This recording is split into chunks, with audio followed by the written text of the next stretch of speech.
Hey, it's Gary Carpenter here with Master Real Estate Academy Coaching, and welcome to the Top Agent Series, Mastering Your Real Estate Business. And I am once again excited about the guest that I was able to schedule.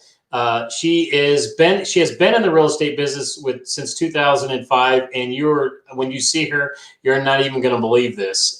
She started real estate, I think, straight out of elementary school, but I'll let her tell you the story. But so let me real quick, let's bring on our next guest speaker, top agent, Lindsay Hollingsworth. Hi, Lindsay. How are you? Good. How are you? I am doing absolutely fantastic. Do I come off as too excited? Never. Okay. Some people say that you're like, your guests are like there and then you kind of overpower your guests. But if you don't say that, I am. So, all right.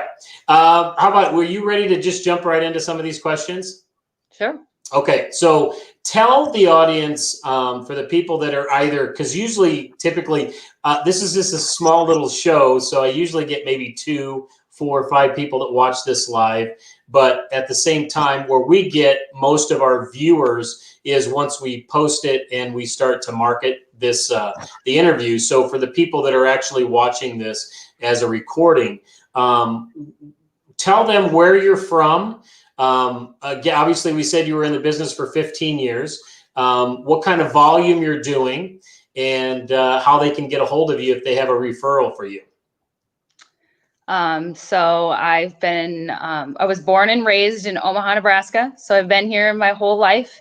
Graduated from Burke High School. So I been in the real estate business, like you said, since 2005. So I pretty much graduated college and decided to go get my real estate license. So I was 26 when I got licensed. I am doing volume wise, I feel like 7 to 10 right now, this year. So 7 to 10 million. Yeah. So I have about 7 pending and then are closed. And then I've got, some other ones that are going to carry over to probably the next year, in September. So. Okay. So did you tell me that you have a college education? I do have a college education. So did you go to college to get your real estate license? Is that what your degree is in, is real estate?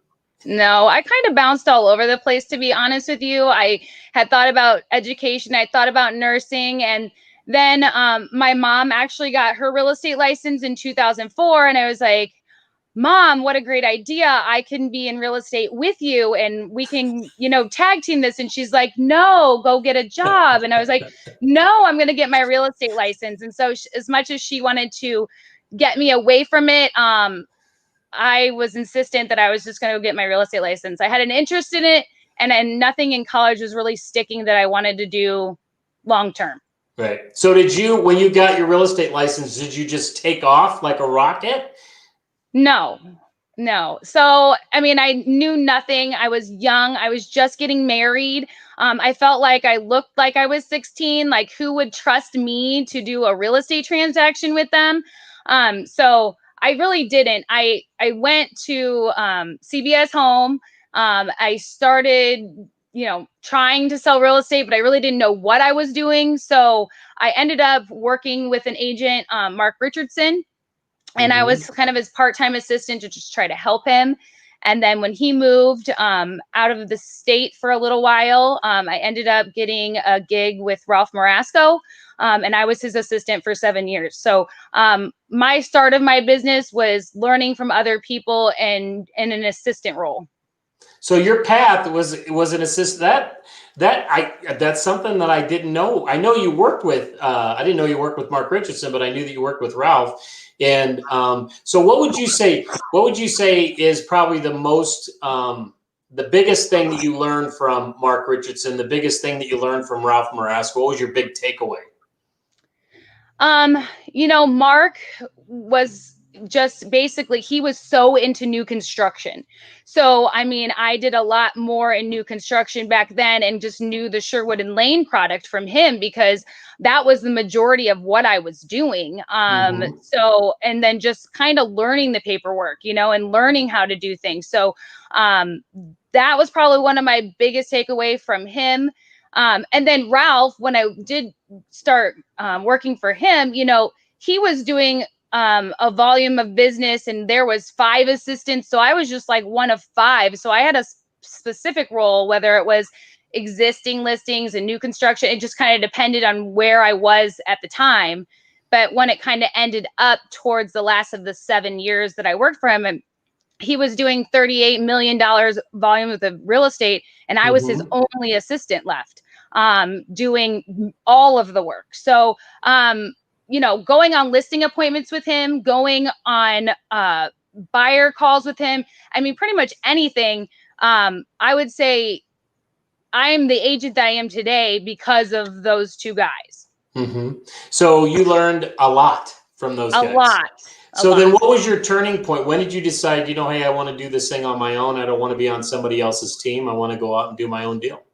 Yeah, so I was always selling real estate deals when I was with them, but it was little volume because I really didn't have time to do much more. I was, you know, working either part-time or full-time, depending on where I was at with my kids, you know, because I was trying to be with them as well and trying to get them to school. So it was about when I started really feeling like people were calling me and asking me to do deals with them. They wanted to list their house with me. They wanted to buy houses from me. And I got to a point where I was getting busy and I was just like, and Ralph totally understood. He was awesome about it. He's like, yeah, take your wings and fly. Like, I mean, he was 100% supportive of that. So it was great. It was just time. It was just time.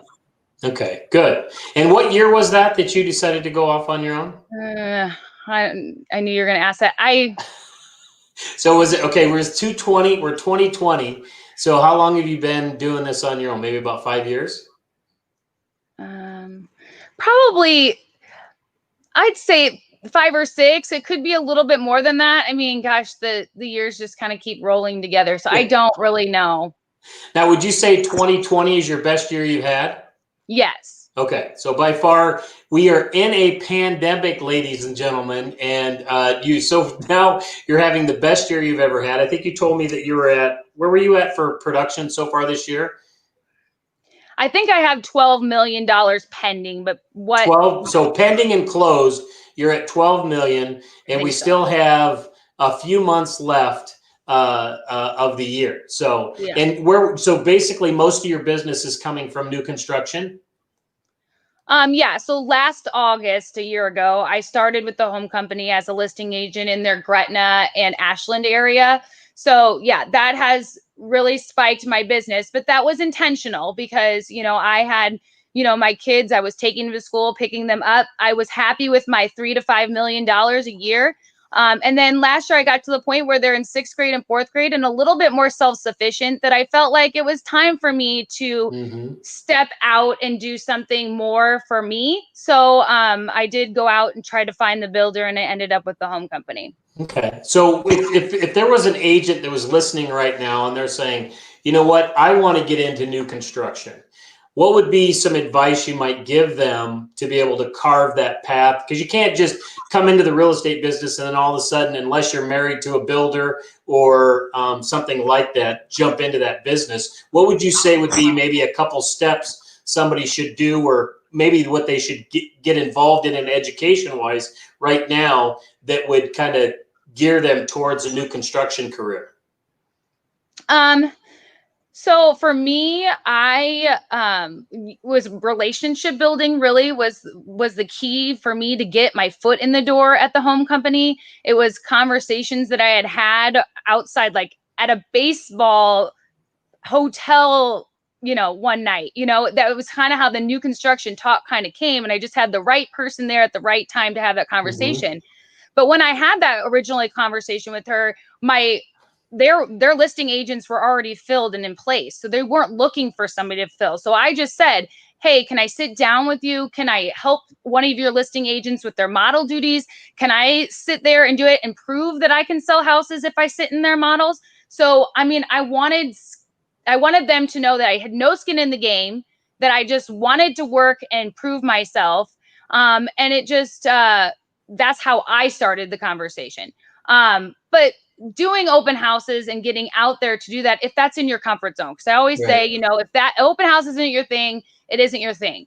But I felt like I had, I was at the right place at the right time kind of situation for me. But you I also but you also set yourself up. I mean, when you're working with Mark Richardson and you're working with Ralph Marasco, who are really heavy in the new construction, helping you with all of that type of stuff, and then kind of you had a passion for new construction.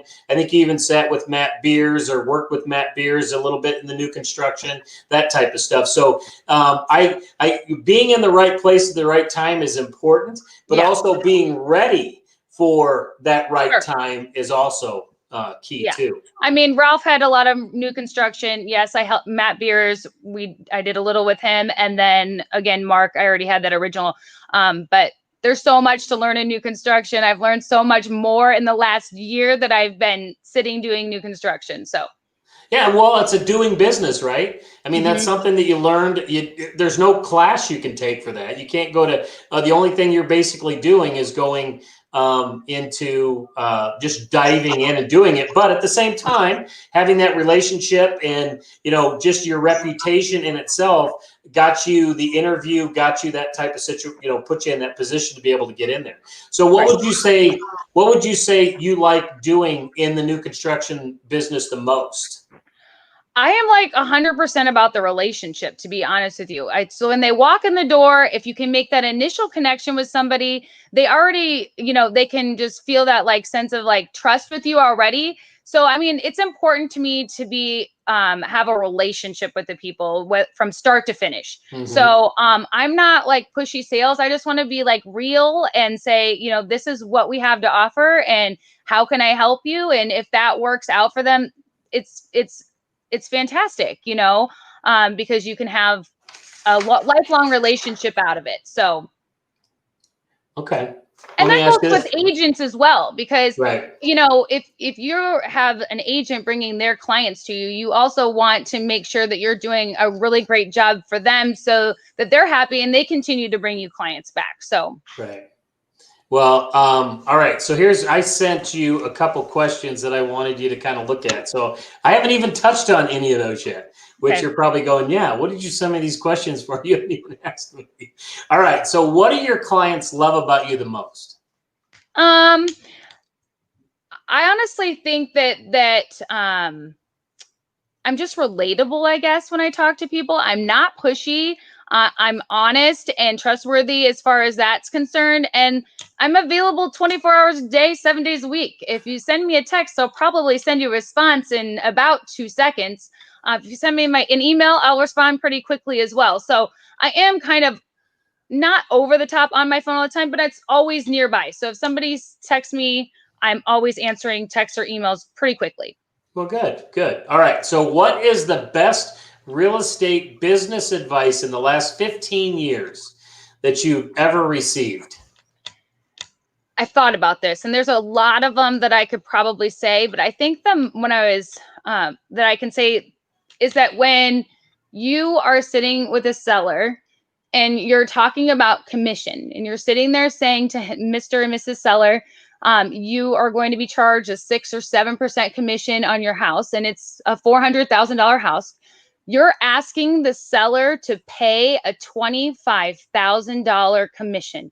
And I think what agents don't remember is that the seller doesn't care how it gets divided up, right? He knows that he's paying $25,000. So we just need to be thinking and being mindful about our level of service that goes with that. And I think people don't think about that. So it's about the level of service that you're giving them, the whole transaction from start to finish. So I'm just mindful of that. And I would hope the other agents are.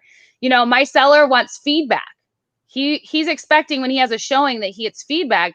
And it's hard when the other agents aren't you call and leave them a message or you send them a text and they never respond to you. So I just think that's not giving our clients the level of service that they deserve when they're paying that kind of money to buy and sell real estate. So communication is very important to you. Yes. All right. So what do you believe is the number one thing holding agents back from becoming successful?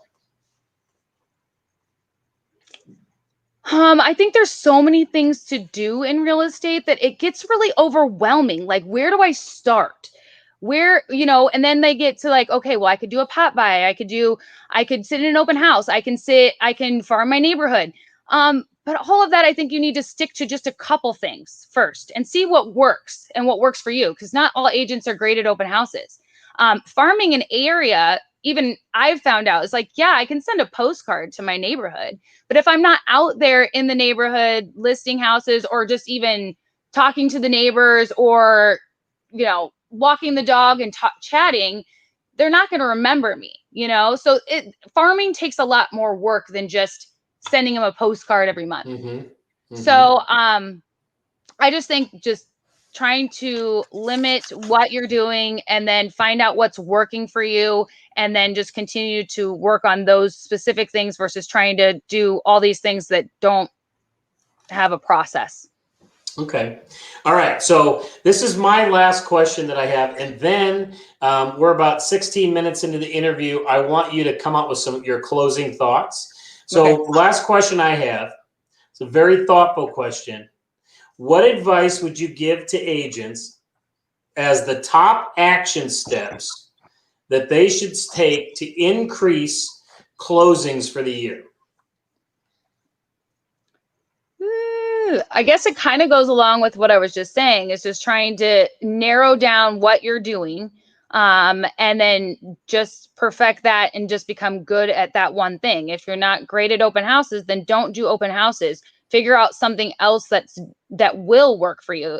I do like Berkshire Hathaway Home Services and Bassett Real Estate for a lot of reasons. And, there is agents there that are willing to help you at any time, any of them. Ask any agent in our office, and I bet they would say, yes, I would be willing to help you. So if you are unsure about specifically what you need to do, ask an agent in our office as well. They'll always help you. Okay. All right. Well, good. Do you have any closing thoughts at all? No, not Other really. than I think you got somebody up there was looking at you or talking to you. Oh, somebody walked. I was in my model and somebody just peeked in for a moment and she's gone already.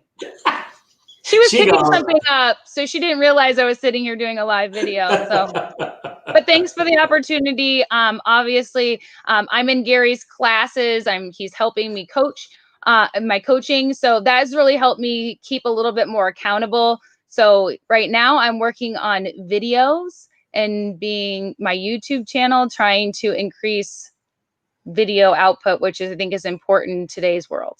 Yeah. And you know what? At the end of the day, I think for anybody that is thinking about getting into real estate or in real estate and trying to get to that next level, it's just, there are so many opportunities in this. There's so many shiny objects that can take you off path. And at the end of the day, I've been in your real estate training world, if you will, for the last probably 10 years. I know you've taken several training classes that I've taught and stuff like that. And, just watching you grow in this business and finding that niche, right? So that niche is new construction. And, obviously you're trying to also not just make it all about new construction, but also make it about, growing that sphere of influence. Because in the past, we have seen what has happened to new construction agents when the market goes a different direction and it's not so, new construction